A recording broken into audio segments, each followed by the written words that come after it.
There we Hello. go. Can you hear me? Hey, all. Oh, there. Hello, Chief White, Larry, Dan.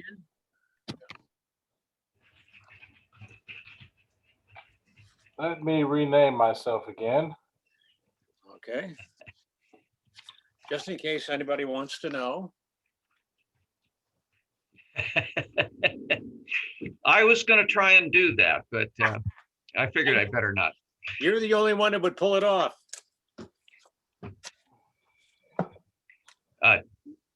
Chief, Yes. before we get into this, 55 Fremont, the fire that's being referred to in this letter, Okay. you'll find the written report in the material that I shipped up there, but you might want to take a look at the electronic copy because there's a lot of stuff that is not in the written report, including a dash cam run from my vehicle up to that fire that night. And it does illustrate the access difficulties. So where would I find that footage specifically?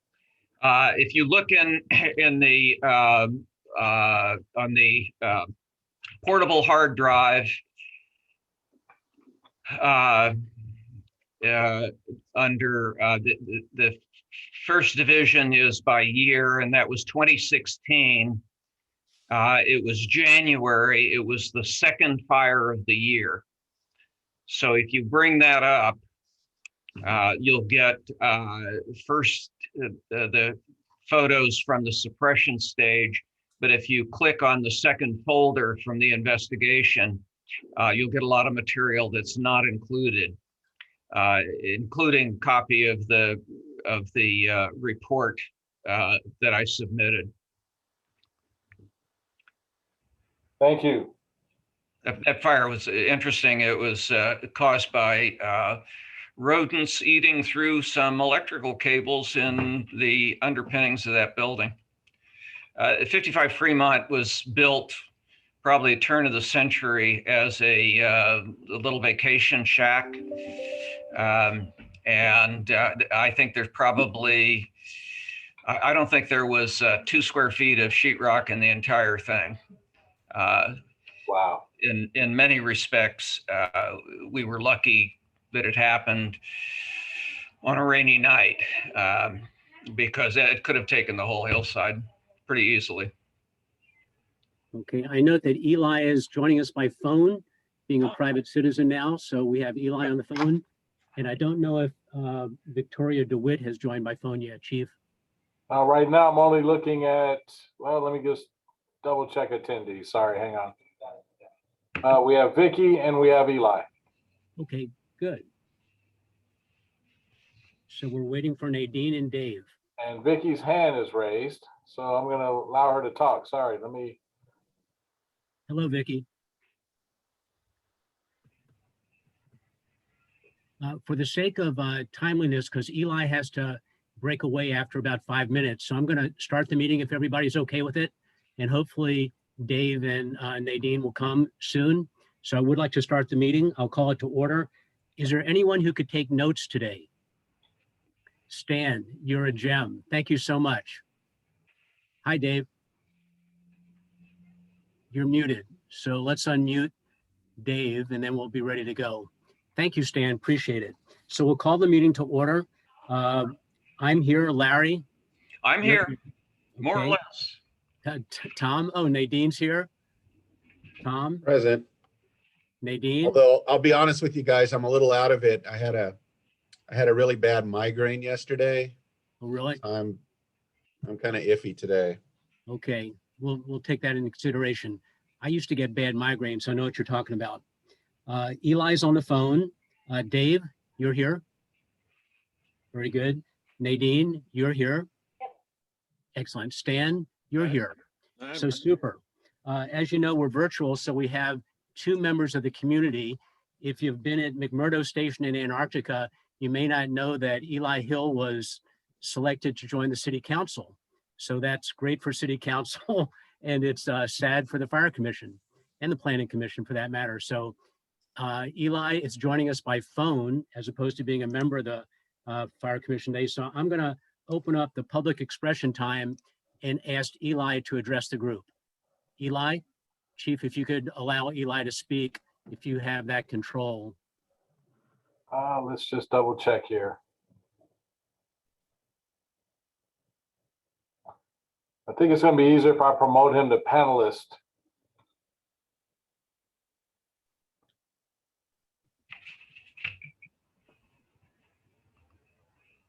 Well, let's try allow to talk. Let's see how that works out.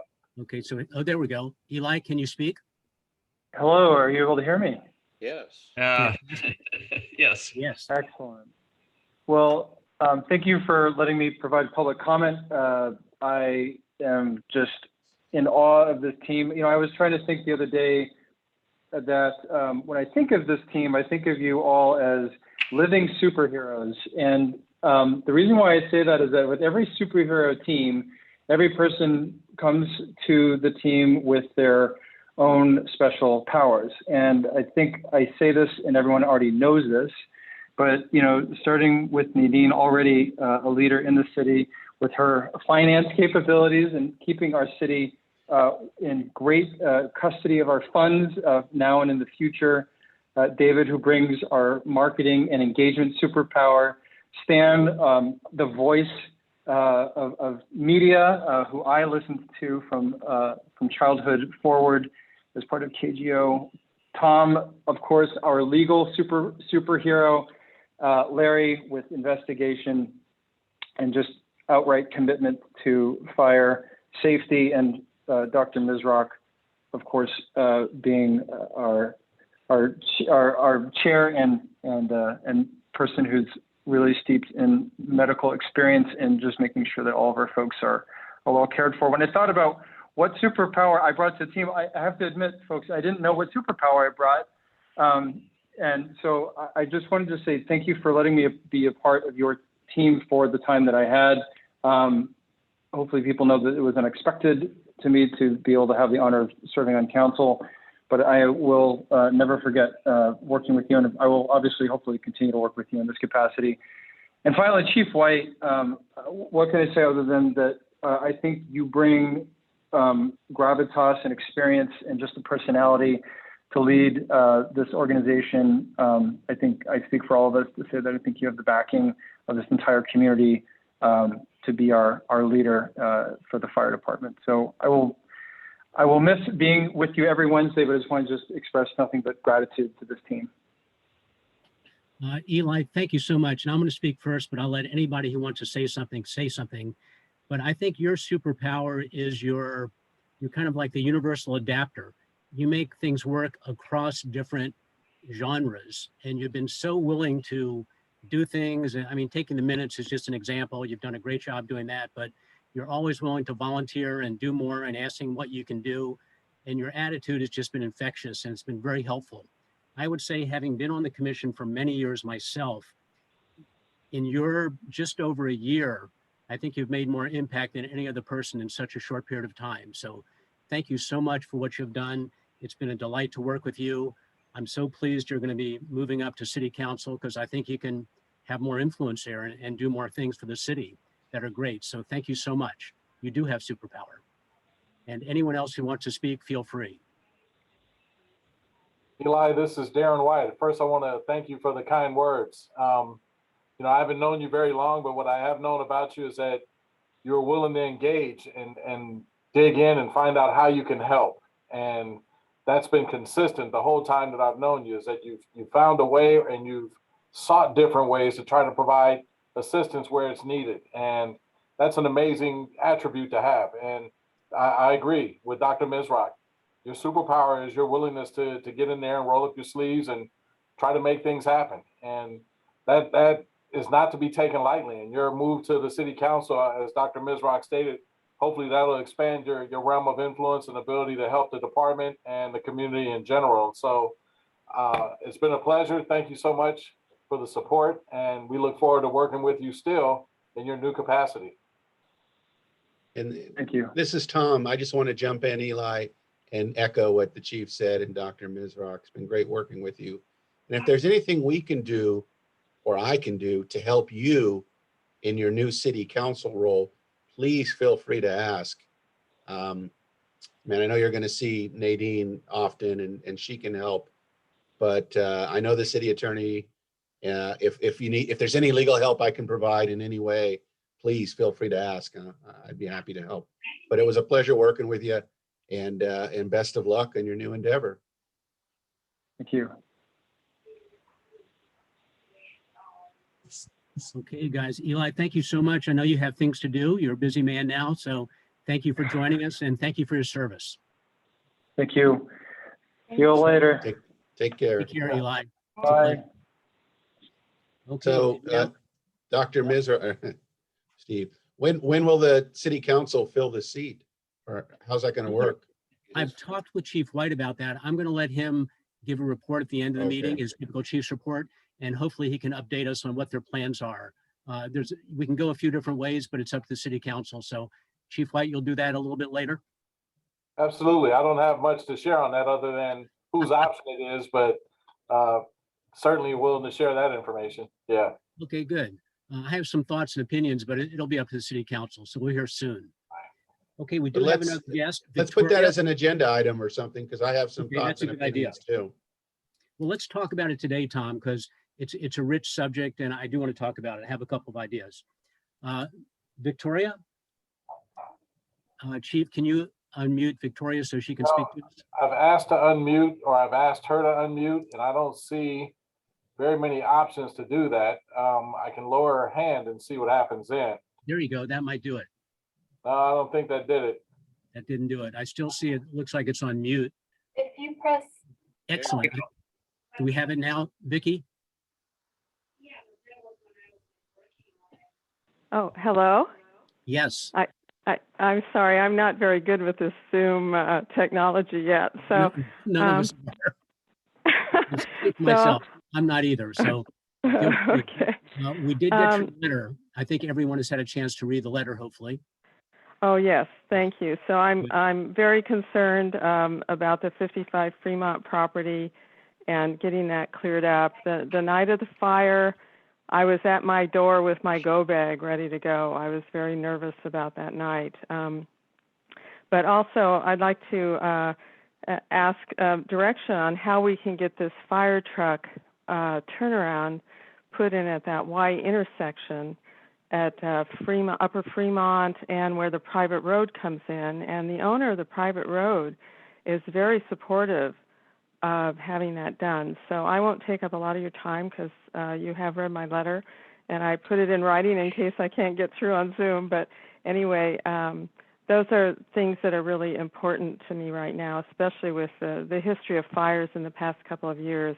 It's become a very scary thing. So I appreciate anything you can do to help move these issues forward. Thank you. Okay, I'll let the chief speak, but I want to say one thing. My wife and I took a ride up there today after I read your letter. Oh, okay. I haven't been up to your street before, and I will say it's very steep. The road is very narrow. It's very windy, and there's a lot of wildlife up there, trees up there. So beautiful Yeah. redwoods and all that. I see your concern for fire risk. It's substantial concern up in that area. And I guess Larry's been there. You were there during the fire, Larry, so you know what it's up there. So this is quite a challenge.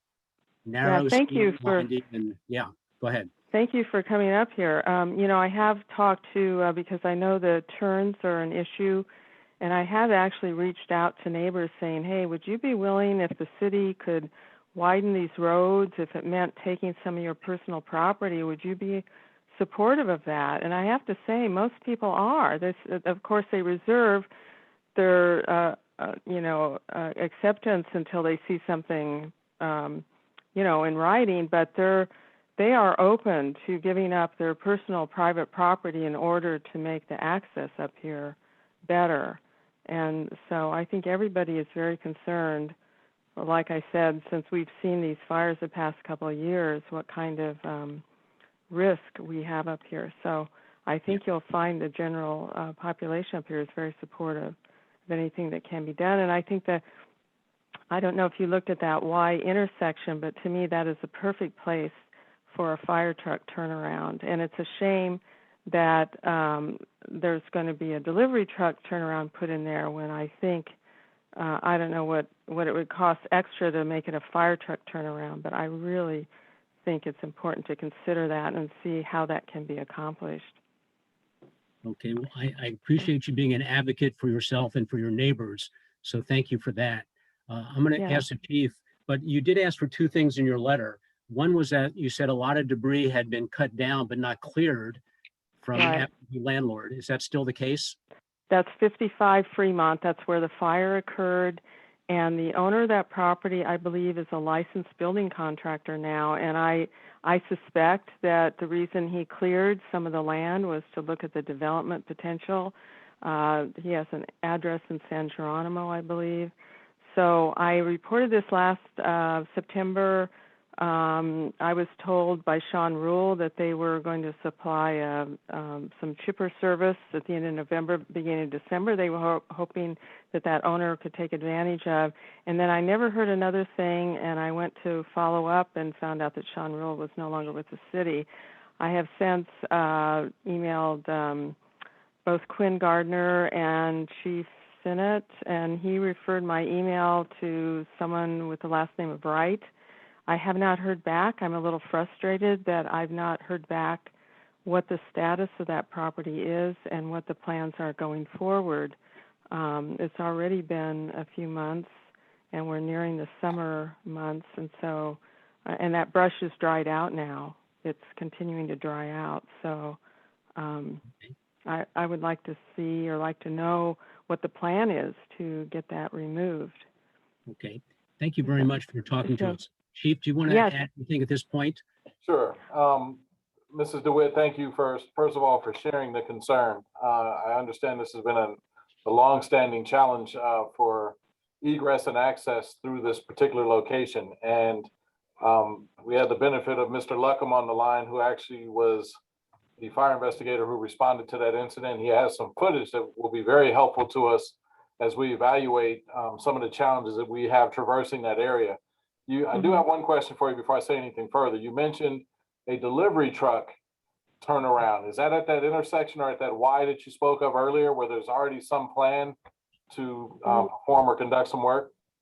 Right, yeah. So there was a plan, development plan approved in September of last year to build a house at 38 Upper Fremont, which is currently a vacant lot. And it's right there at that Y intersection. And so the Public Works did require that they put in a delivery truck turnaround at the Y intersection.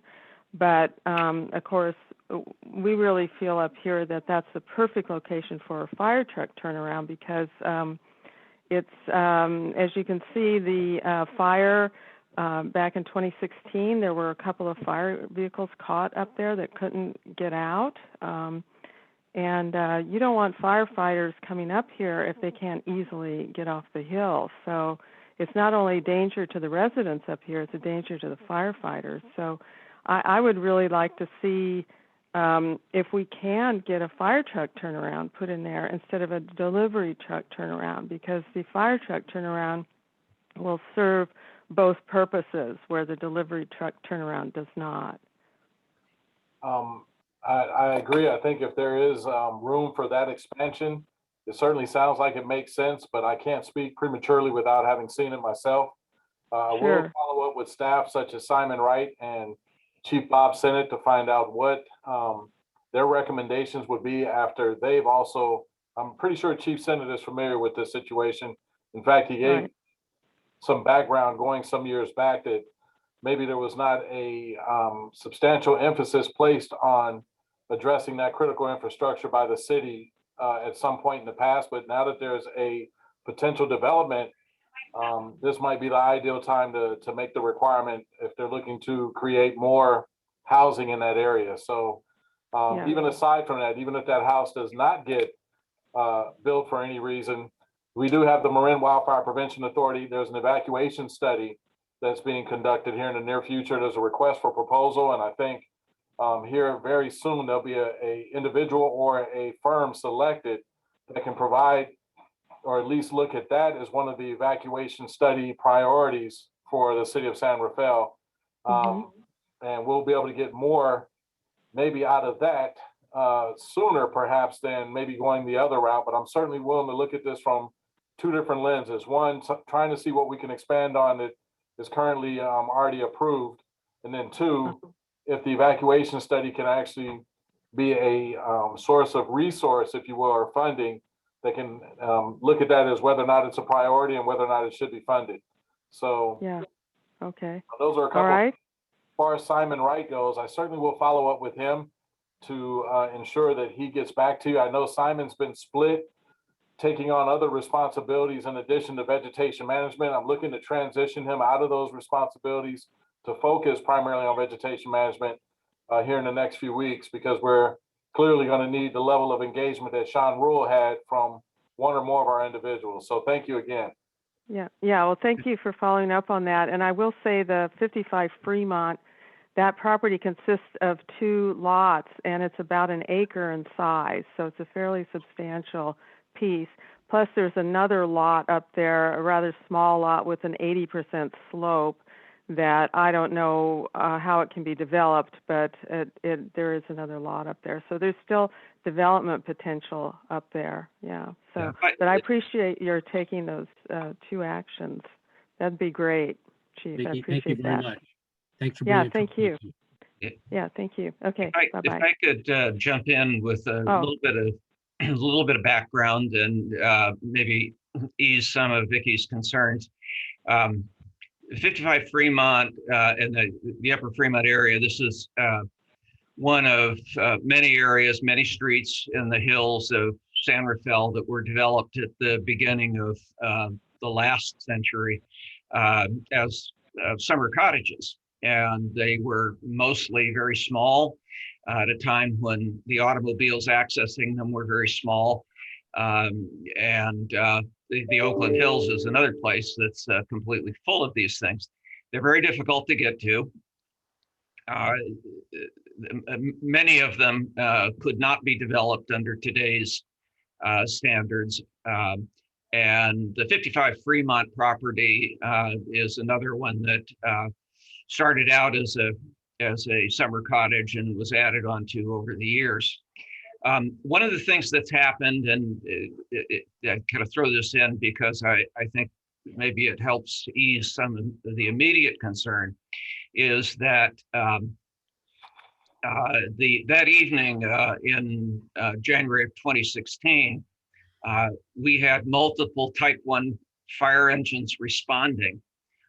Those are not exactly the largest piece of apparatus in our fleet. But these days we have addressed access problems by acquiring a Type 6 engine, which is much smaller and capable of getting to places that the bigger Type 1s couldn't access. And 55 Fremont is a classic example. The Type 6 could have gotten much farther up the hill. It doesn't have quite as much firefighting capability because it is smaller, doesn't carry as much water, doesn't carry as much hose, but it's capable of getting to the scene in areas where the Type 1 couldn't. And we were fortunate that evening. That fire was about 1 o'clock in the morning. Right. We were fortunate that that was a rainy night. Yes. So we had the assistance of the weather. There was virtually no wind, and there wasn't, fortunately, a huge amount of fire, especially considering that the structure itself, as I mentioned, the fire chief probably didn't have 2 square feet of sheetrock protecting it. The entire rest of the building was exposed wood. So it was, the potential for disaster was definitely there. But we've made strides in being able to get to those locations with the addition of the Type 6 engine. And I, at the same time, would have to agree that that's not the ideal situation. And it may very well be that getting a turnaround at that Y intersection that would be big enough for a Type 1 engine would certainly be a big improvement. It would also help, although politically these things are difficult to achieve, if we could manage to not allow development in those areas. Right. But that's a tall order these days because of vested interests in property. Some of us thought for sure that the 55 Fremont property would never be developed again because of the steep terrain and access issues and what have you. But apparently that's not the case. And certainly with development at 38 Upper Fremont already in the approval process, these kind of things are not going to go away. Yeah. Thank you for that information. That is encouraging to know that you have a smaller sized engine to make it up here easily. But yeah, that's reassuring to know. Thank you for the additional information. And my house, I have wood.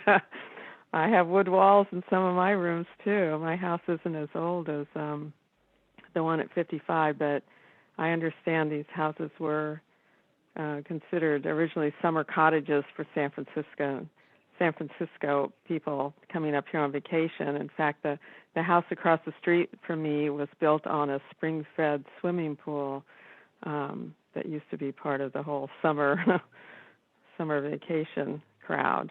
So. Okay, Vicki, thank you very much. Continue to be your own advocate. And you're in an environment where people are very aware of fire risks. So this is the right time to try to do something to mitigate your risk. So thank you. Yeah. Yeah, thank you too. Okay, thank you very much. All right. Thank you very much. Bye. Do appreciate you calling. Bye-bye. Okay, thank you. Bye-bye. Okay, let's go to the approval of the minutes. Did everyone get a chance to read the minutes that Eli put together? That was his last official act for the Fire Commission. Look great to me, so I'll move to approve. So moved. Second, Stan. All those in favor say aye. Aye. Aye. Any opposed? Okay, if no additions or corrections, they stand approved as written. Thank you. The Fire Foundation, the total in the treasury now, after the fundraiser and the matching by Jeff Kramer, is now $66,964. So Chief, looking like we're gonna be able to help and do some stuff this year. So that was a great year. We did very well. You know, I had something I wanted to share with you guys regarding the foundation, if you got a moment, or maybe it should wait until another point in the meeting. Whatever you like. Well, I'll just make it quick. My son's school is doing a drive-by crab feed. And I didn't know if that's something that the Fire Foundation really considered. I mentioned it last year, but it didn't seem like that was quite, people were quite comfortable with that idea. So they're doing a 50-50 raffle and a drive-by crab feed on February 27th. And so I picked up tickets. I wanted to show you the flyer, but also explain that it appears the request is going out to those that provide the crab. Yes. To actually, they will box up the meals for them after they're paid for and deliver them to the site. And so I thought that would be something worth sharing to the Fire Foundation in the event we run into any challenges later this year.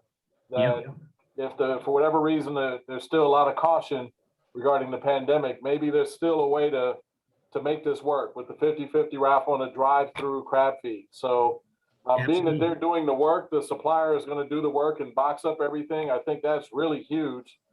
Maybe that's their incentive to continue to be able to sell their crab, is that they understand that, there's probably dozens, if not hundreds of crab feeds they're missing out on. So they're probably being more proactive in finding a way to still at least sell their product. So just wanted to share that. That's all.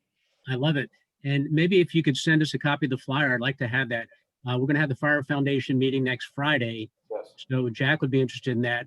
I'm wondering if we do that, though, we should probably change to a date around this time, because December sounds like a very iffy time for crab. The season gets delayed, all that sort of problem. Then you have to go farther north to get your crab, and it's much more expensive. So we'll need to know the specifics of how they made that happen for late February. That sounds very promising. Absolutely. Yeah, I like it. Sounds very good. The only other thing to say is that the Class A uniform support from the Fire Foundation is going to be offered also to Marinwood as well as San Rafael. We consider Marinwood sort of part of the family of San Rafael, and the Fire Foundation talked about it. And Jack Devlin is going to open that up to anyone in Marinwood who needs to buy a Class A uniform. We're subsidizing that up to $350 per firefighter. They usually run about $900. So we have a fund set aside, and so that's available to Marinwood. Just we decided to do that. Good idea. Thank you. I'll make sure I communicate that after next Friday, though, after I speak with the foundation. So Beautiful. That program was very popular this past year. The year before it was sort of very quiet. No one used it. Then it picked up when people got more aware of it. Nothing to report on the historic subcommittee. We'll go to commission reports. Larry, anything for the fire commission? No, I don't have anything to add this week, this month. Okay. Are you going to Mexico anytime soon? I hope so. I hope so. I'm being encouraged by my wife, so. Okay. Okay, we'll look for that. Tom, anything you'd like to add today to the fire commission? Nothing to add. Thank you. Okay. I'm sorry. Sorry you're not feeling well. Migraines are a drag. If you don't get them, you don't know, but I used to have Air them. drag. Nadine, anything you'd like to share with the fire commission today? Nothing to share, thank you. Okay, thank you, Nadine. Dave, anything you'd like to share today with the fire commission? Oh, here we go. Chief, can you unmute Dave Fonkelsrud? let's see here. There you go. Oh, now he's muted. No, it's still muted. I asked him to unmute. I'm not Here sure. we go. Here we go. There we go. You're unmuted. Hi, Dave. No volume. No volume? No. It's a technical difficulty? I think maybe he's muted at his end. Well, it's not showing though on his end that it's muted. So I that's can't hear you very well. Can you press *9?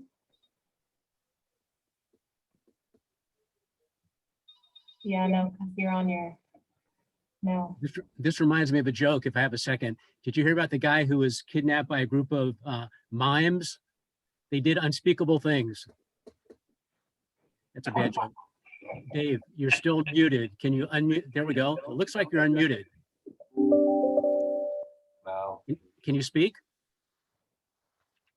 No. Speak, roll over, How about, can you phone in? play dead. Dave, do you want to phone in? Okay, he's going to phone in. Okay, we'll come back to Dave. I will phone in. Stan, is there anything you'd like to share today with the fire commission? No, I'm just busy making notes, and answering my phone. No, everything's fine, thank you. Okay, Stan, thank you very much. And Dave is going to call in.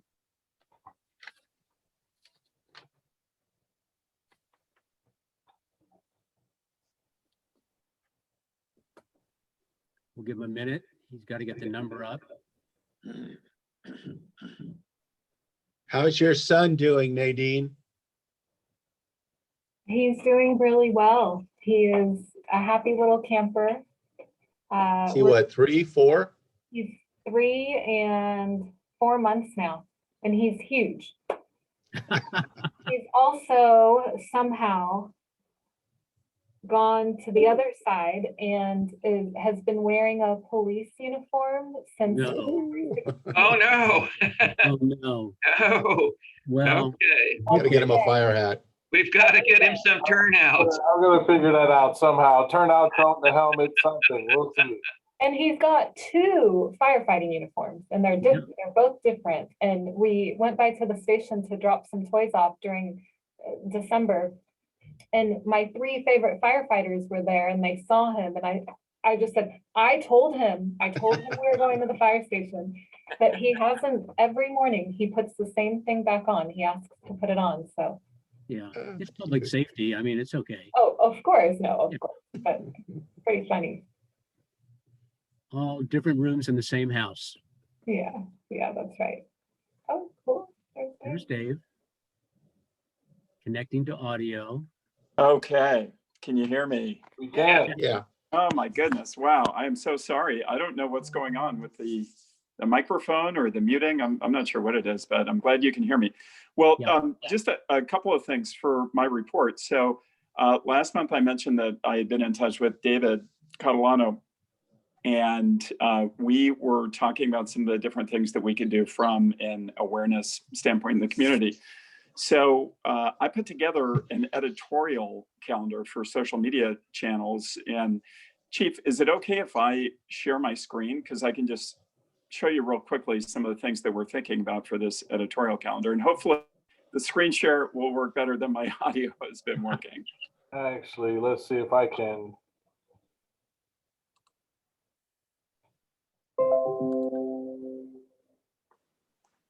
Let's see.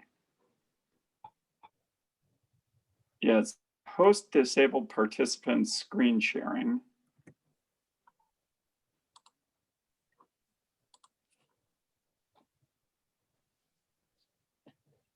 Okay, I'm seeing Chief White's screen, I think. Yeah, I think you need to, if it's not possible, then I can just talk you through it. But what I did was I went through a variety of different resources that have some very compelling graphic visuals of fire safety. So it's everything from seasonal types of safety tips to things that are just ongoing throughout the year. So things like changing your smoke detectors or pet fire safety or car fire safety tips, safety tips about oily rags, wildfire season preparation, those types of safety notifications that we thought it would be good to make it really easy for David or Quinn or any of the folks on staff to pull these resources down. A lot of them are from the NFPA. So all we really need to do is do a screen grab on the graphic, and then we can post that to our social media channels, to Nextdoor, to Twitter, etc. So it makes it pretty turnkey for the folks, and that way you don't have to like have me manage the social media accounts or passwords or any of that, which may not be the desired way to do this. So this makes it super easy for David and Quinn and the rest of the staff. So we're excited to start this, and I think we have about 3 pieces of content per month for the 12 months of this year. And again, around the month of July, we'll talk about fire safety for fireworks and 4th of July. Around the time of September and October, we'll start talking about wildfire safety. So it's a great way to just keep the dialogue going with the community and hopefully get them to keep coming to our social media channels as an ongoing reference for updated information. So I guess what I could do is, can't screen share it. I could email it to everybody, but maybe I'll check with Lindsay and make sure that's okay. Okay. But I showed it with David a couple of weeks ago, and I think he's ready to start moving on this. It sounds fabulous. Apple pie and motherhood. Fantastic. I mean, really, it's great. Yeah. It sort of reminds me, I was reading an article today about people in various areas that had a hard time getting a COVID-19 vaccine, going on to websites or telephone trees or whatever and having problems. One person worked for Airbnb, this was in the New York Times today, and devised their own system of being able to track where shots are available and made it user-friendly.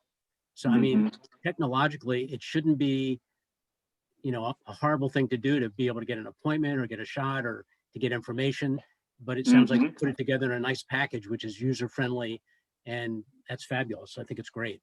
Thank you for doing that. The benefit we have is there are so many fire departments in the country that all have similar types of programs. So it's easy to plagiarize some of the things that they're doing. And I don't think we'll get in trouble for it, but because it's all in the name of public safety. So it's great to see some of those resources. I think this is something that we can build on too over time.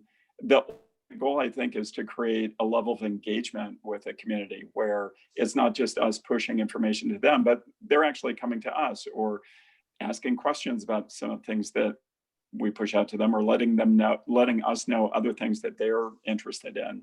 So Yeah. I think that's ultimately where we'd love to take it. But this is kind of a first step, dip our toes in and start creating more and more content so that people know that it's there and we'll start relying on it. Super. That's excellent. Can you hear me okay? Yeah. I thought I enabled everyone to be able to share while you were speaking. Is that something you can give it a shot right now? And see Yeah, if- actually, let me try this.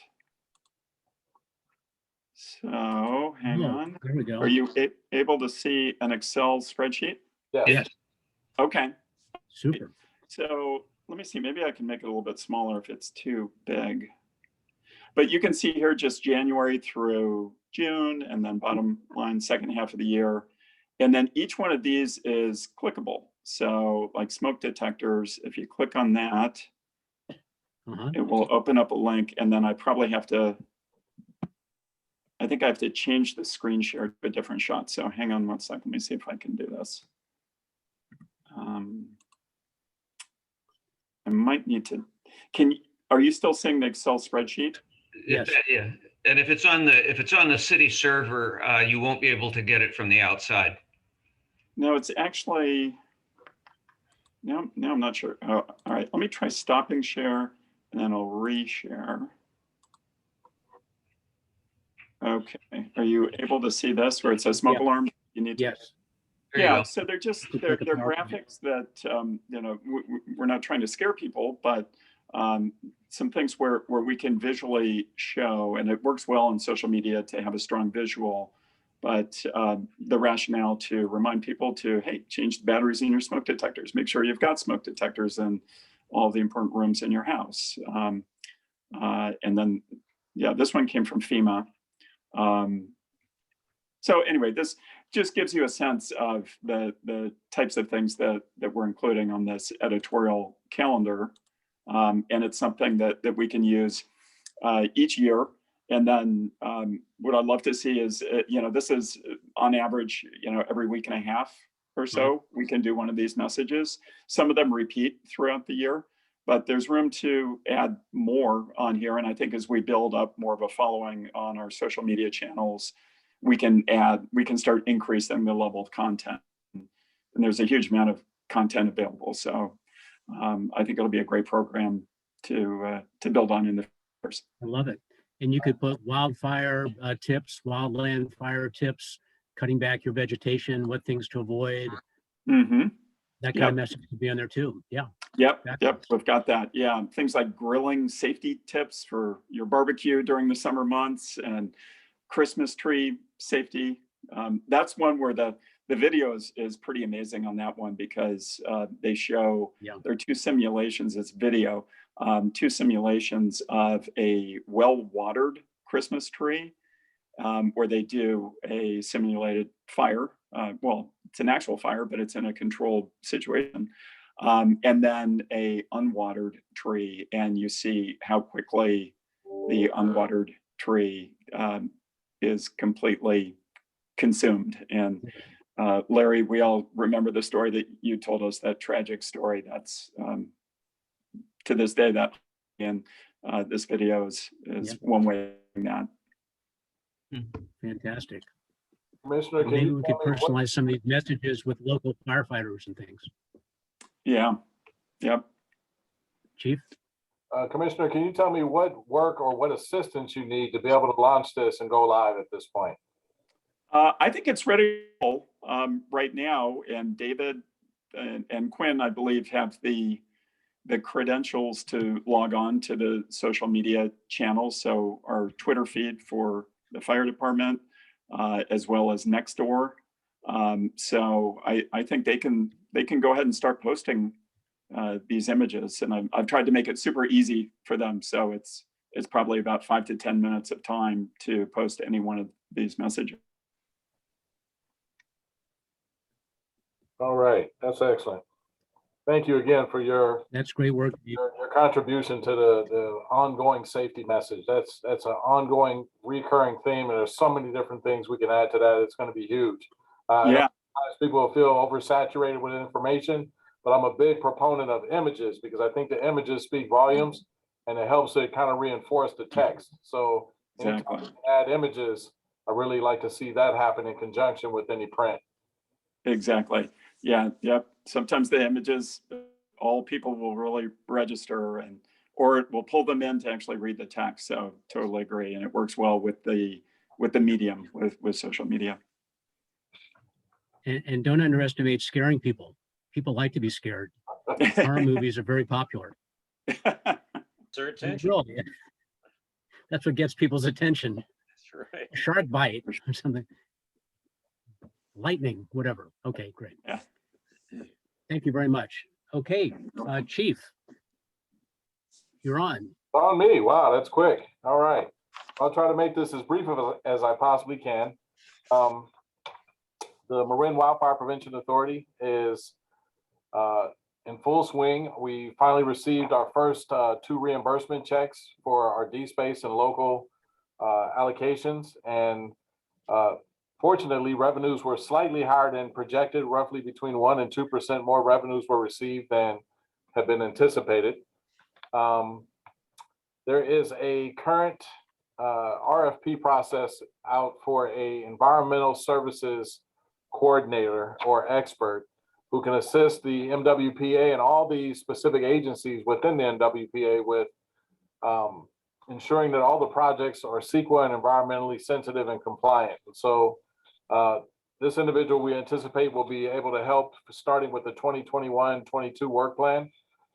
And hopefully that's going to be some assistance that's going to be on board relatively quickly, but having that level of expertise is going to be helpful. I have to admit though, we've got our own in-house expertise with a couple of our vegetation management specialists who also come with an environmental background as well. So that'll help when they're communicating with the ESPs and the other environmental organizations that have a vested interest in how we're going about our projects. So that's something to look forward to. Zone Haven, which I think I spoke to briefly before, the evacuation management platform or tool that's being introduced in Marin County that's currently also operating in multiple other counties within the area, has approval and has been recently approved by the board. And so with that, they're starting their work here in February and they may have already begun their work. And they're anticipated to complete their work sometime in May. So we're gonna have the benefit of that tool and that capability in the very near future. There's a kickoff meeting scheduled for next Wednesday at 10 a.m. I won't be at that meeting. I'm going to delegate that to a couple of staff members because I also have a director's briefing at the same time, but I'm familiar with the Zone Haven software and the product. So I don't think missing the kickoff meeting is going to be a big problem for me, but I'll certainly be part of that ongoing meeting moving forward on the progress and the versatility of that tool that's coming to our community. So that's something to look forward to. They're partnering with Waze, they're partnering with Caltrans. It's going to involve so many of our fire agencies, our Office of Emergency Services, both Marin counties and other agencies, as well as law enforcement, the Department of Public Works, California Highway Patrol, and some others that are unnamed. And so with that, I think I spoke to this tool's being so valuable for residents and first responders. It gives residents the understanding of what's going on, where they should evacuate to, and what routes to consider based on the emergency that's underway. In addition, it helps first responders and incident commanders get a real-time awareness or situational awareness about what zones should be evacuated and when. And there's some modeling where you can actually run scenarios to see if wind shifts in a different direction, as an example, what other steps you might want to double back on and reconsider. So this is a very versatile tool. We're looking forward to it's being launched here in the next couple of months. Last thing I'll speak to on MWPA involves the Community Wildfire Protection Plan. The 2020 version was just released and it's a voluminous document. I have it here, and there is just, as you can see, a lot of great information.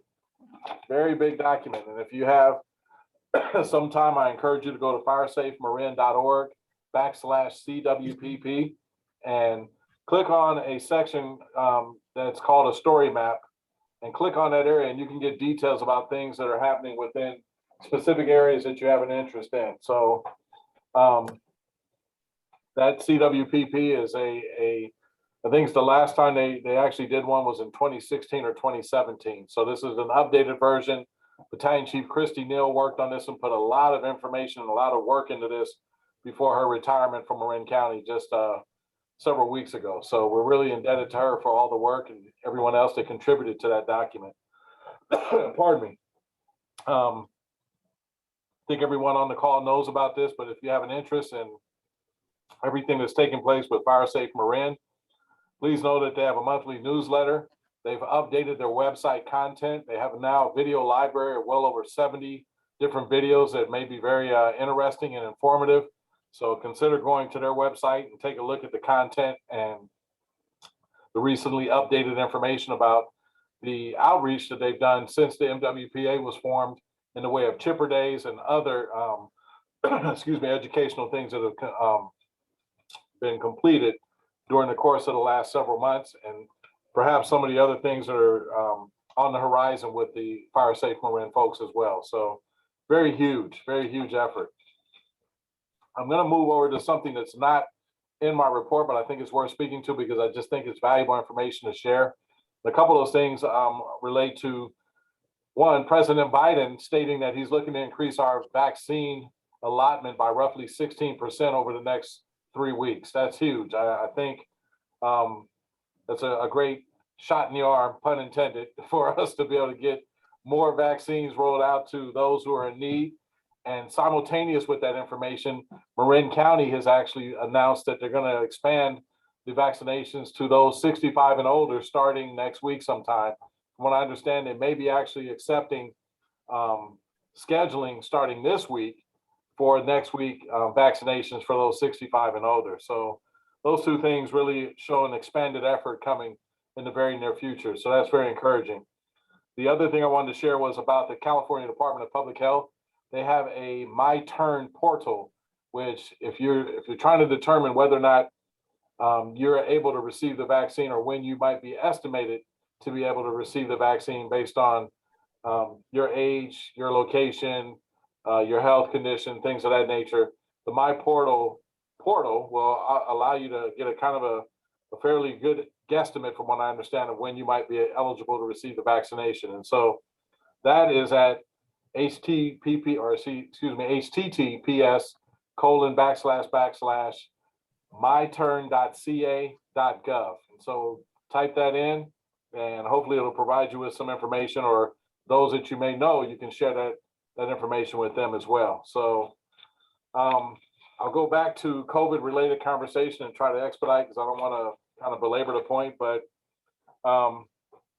recently, as recently as about a week ago, the Marin Independent Journal reported 2 mutations that were actually starting to take place with the COVID-19 strain. And those 2 mutations are starting to show and surface in parts of California and other parts of the country. And these are 2 different strains. One, I think that it was originally located or found in the UK, and the other may have been in South Africa. And so with that, the Pfizer vaccine appears to be a little more successful at the UK strain and perhaps to some degree the South African strain than the Moderna vaccine. And so Moderna is working to provide a booster shot to offset the lack of efficacy that they believe it has. But this also seems to be something that's driven by maybe some social or genetic circumstances. And I say that because they found that some of the vaccinations are stronger and work better in certain locations. Like for instance, a company, Novavax, said that their vaccine is working in 90% of the UK. When you move to South Africa, it's 49% effective.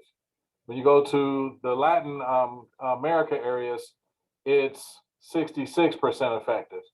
So we've got some unique dynamics surfacing now with the vaccinations and how effective they are, depending on where in the world you're actually getting vaccinated. On top of that, there's some challenges with the number of doses that have not been administered. Roughly 48 million had been released to the public, but only 26 million had actually been administered. And so I'm not really clear on where those areas are that all of this vaccination is residing, but not being distributed. because everything I had been led to understand was that here in California, and particularly in the Bay Area, some of the challenges we were experiencing were just based on lack of supply as opposed to failure to administer or disperse the vaccine. So not really clear on where those numbers are and how they're changing, but there are super sites being set up, and there's a lot of work taking place right now to start pushing more and more vaccination. I was telling somebody yesterday that we're not alone in the problem. You know, my mom lives in Penticton, British Columbia. She's 76 years old, and she is yet to be contacted to be able to get the vaccination right now. So Canada is experiencing a shortage of both supply and or points of distribution. So it just really depends on where you're located. And she's in Penticton, which is about an hour and a half south, or an hour or so south of Kelowna, and about 4 hours east of Vancouver. Fairly populated area, but still no vaccinations for the Canadians yet. So in certain areas. So again, I say all that to say, we'll keep an eye on this and report more as we start to learn more. But when I spoke to the mutations, there may be a focused effort right now, what they call ring vaccination, where they can actually target those areas with the effective vaccines to prevent this from expanding and becoming a mutation that now becomes problematic in our society, so that our vaccinations, or at least some of them, are rendered somewhat ineffective. So I hope the ring vaccinations are able to contain the mutations. Emergency incidents, we had a couple of overturned vehicles. And I attribute that to the wet roads, the rains that we had. People driving thinking their skills are better than they actually are, probably. We're all guilty of that at some point or another. But no major injuries on those two accidents. There was a structure fire a couple of days ago in Novato in a mobile home that our units responded to assist. But I didn't get a lot of information on that. I think Chief Senate will have more information in this week's release of the hot shot. So be on the lookout for that as well. We had a successful completion of probationary period from a firefighter paramedic, John Schwartz, who actually originated from as a Marinwood firefighter, later went to Tiburon, and then came to his dream department, San Rafael. So he just completed his 1-year probation, and that's who you see being pinned at Station 57 last week. Last but not least, new recruit training. We've got 2 individuals. One is San Rafael and the other is Central Marin. They're due to graduate on February 20th, but this is just a snapshot of them in action with Captain Nick Giusti and some of the other members. I believe this may have been Captain Barrow from Truck 54 that's observing one of the recruits working with the chainsaw. But that being said, I've never seen an academy of 2, but I can only imagine how effective and how well trained these individuals will be, because they're getting more repetitions than probably any other recruits could get as just 2 recruits in the recruit academy. And so with that, I've got a lot of confidence that they're going to be excellent recruits for both organizations. And we're hoping to do a bit better than that with our entry-level process. We have interviews tentatively coming up sometime, maybe the week of the 22nd through the 26th, for 30+ individuals who are seeking to join the San Rafael Fire Department. And then last but not least, our Commissioner Eli Hill has joined the City Council. So we celebrate his accomplishment. We mourn his departure, but we really know that he's probably going to be doing far more and many more greater things than being just involved in the Planning Commission and the Fire Commission. He's now got a heavier responsibility and can contribute to far more, including the things that we have that are important to us as well. So congratulations to Eli. To have friends in high places. There you go. Fantastic. I did listen to the interviews with City Council. They were very interesting. There were about 13 or 15 people. I think only about 8 were in the district that they were trying to recruit from, the Gerstle Park area and such. But Eli was great, and he gave great answers, and he was selected enthusiastically by City Council to take that position. So I think that's good for the city and good for the Fire Commission too. Having spent a year in the Fire Commission, that's a good background for him. Absolutely. Anything from anyone else? Any thoughts or questions or comments? Or I wanted to chime in. I would like the commission, He's how to phrase this. I don't think Stan and Dave should be alternate. They should just be commissioner. And maybe we don't need another commissioner because we have what, 6 now? Yeah, 1, 2, 3, 4, 5, 6. We have 6. So Yeah. maybe, I don't know if the chief could say something to the city council or if we should do a letter to the city council, but it's my recommendation to the commission that we eliminate this alternate title. Everyone's an equal commissioner and I've treated everyone equally anyway. And that we don't really need a 7th commissioner unless for some reason the city council thinks we do. Well, I think I don't think we do. if you go back to the city charter, which is what established the Board of Fire Commissioners, which at the time of the city charter was the fire department because we didn't have a paid professional department. It was all volunteer. And the Board of Fire Commissioners were responsible for recruiting members, nominating a chief, and in fact, they raised money to pay their own expenses, to buy a hose cart and what have you. Although they also petitioned the city for money. And the original charter provides for Board of Fire Commissioners to consist of 5 members, plus a fire chief to be an ex officio member, and provides that a council member can also be a fire commissioner. So that's the original charter. The alternate was added, I don't know, Steve, maybe 10 years ago. We didn't have it 15 or so years ago. Let me tell you what happened. When I first applied to the Fire Commission, Chuck Daniels was the chairman of the Fire Commission. So I applied not knowing that he was going to reapply and get the position. So he and I both applied. He got the position and they made me an alternate. That was back in 1993. And then when someone died a few months later, they just elevated me to the Fire Commission. Yeah. And we pretty much had 5 fire commissioners for many years after that. Yes. And occasionally added an alternate. And then we got 2, which was unusual. I think they did that for Stan because they wanted Stan to be a member of the commission, but they didn't want to get rid of whoever he was applying to replace. So I would agree with Tom at this point. I think either Stan or Dave should be elevated to the position. I mean, I would recommend that.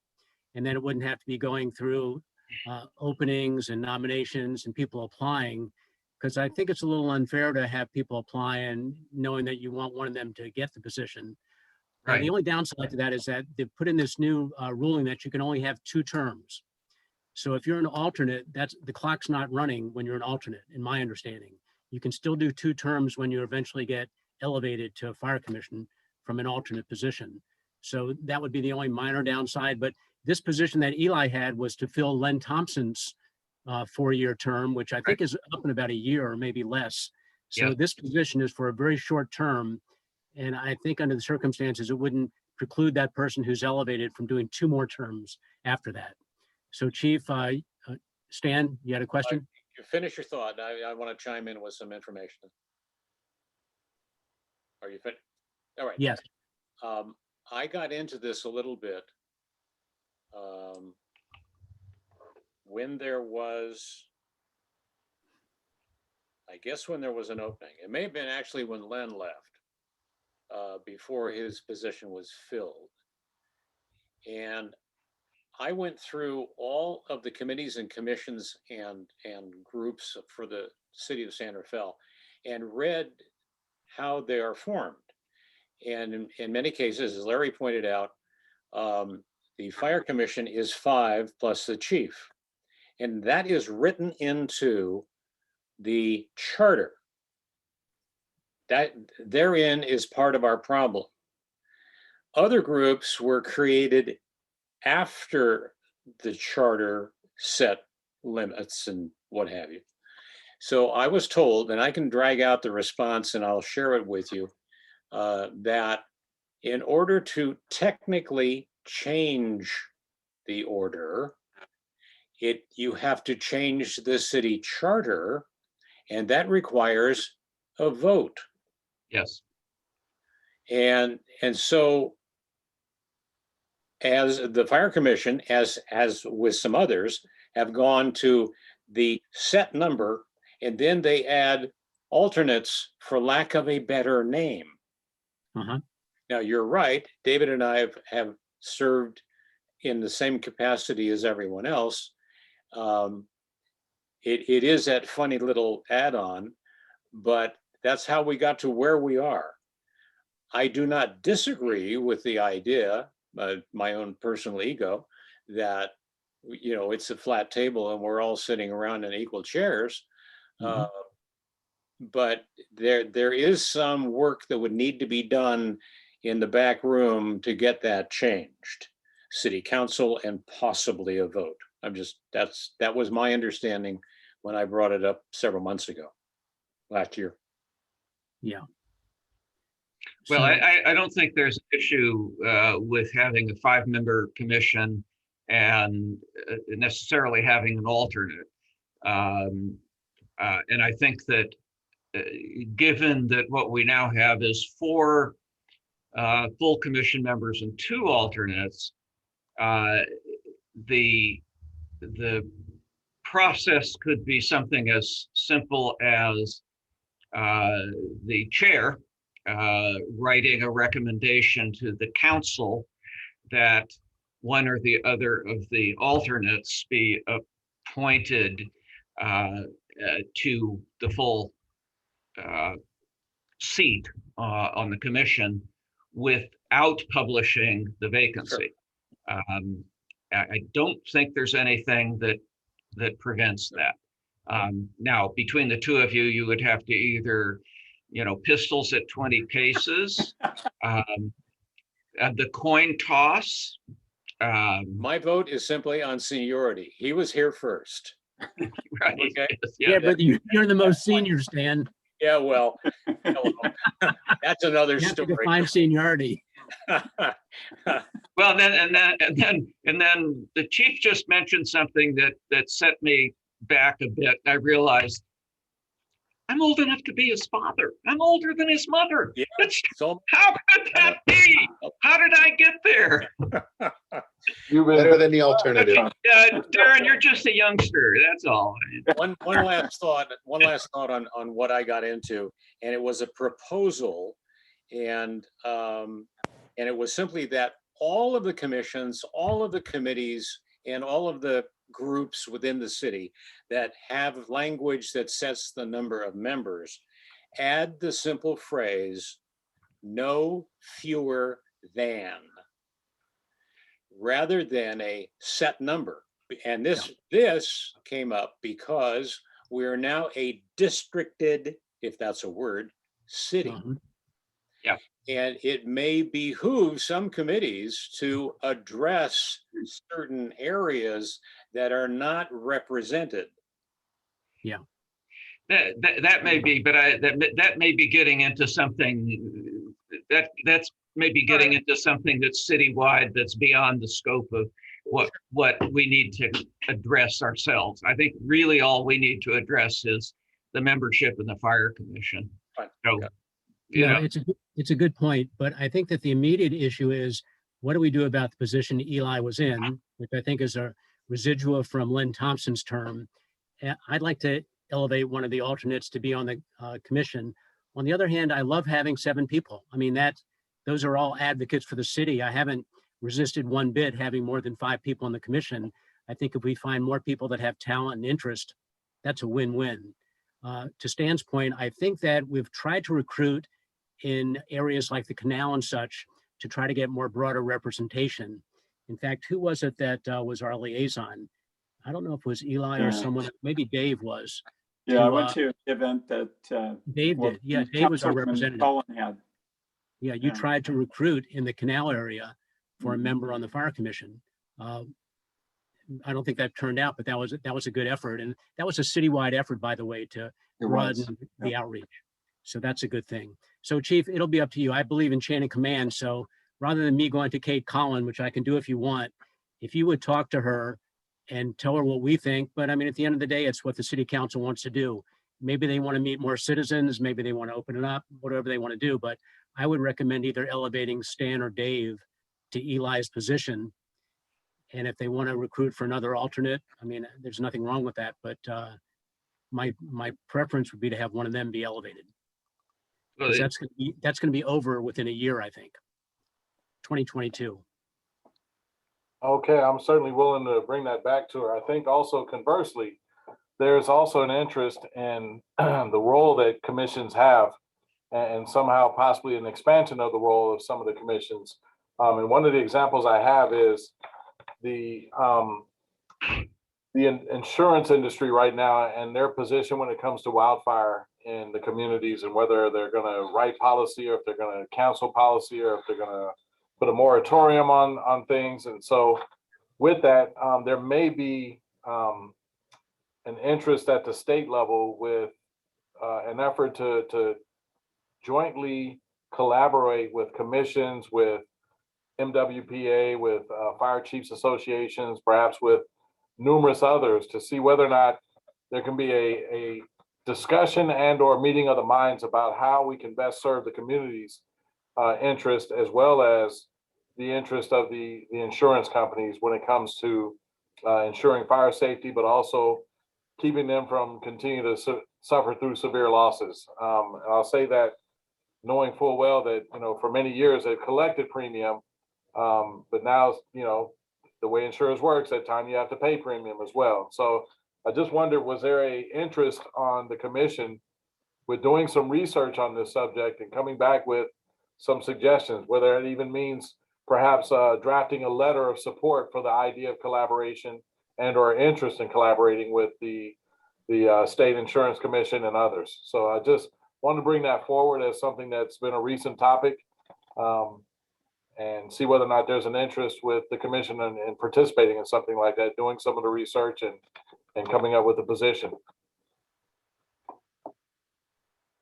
Anyone?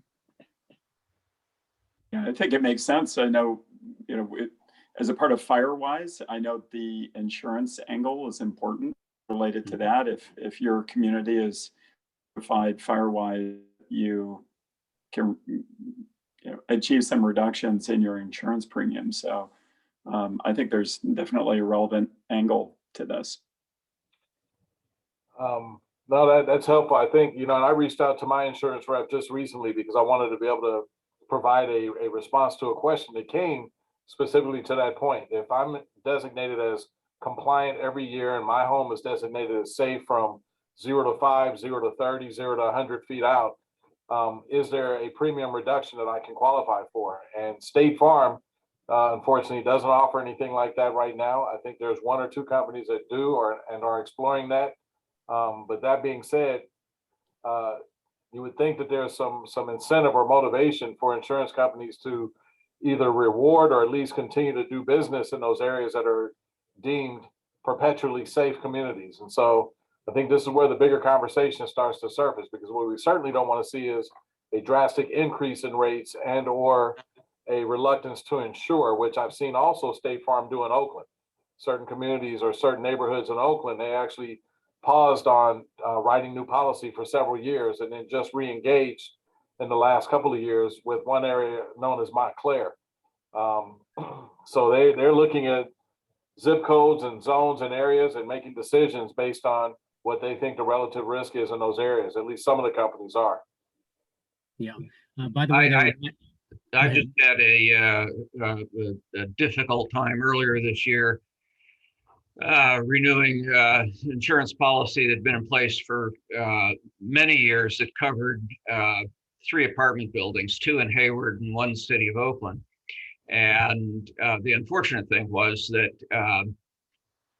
we had a couple of years back, as Dave mentioned, on the night of January 2nd, we had a fire in the Oakland building in one of the units that ended up, it was a Christmas tree fire, and ended up with a fatality. And the following year, we had an arson fire in one of the apartment buildings. Now this is, after decades of no claims at all.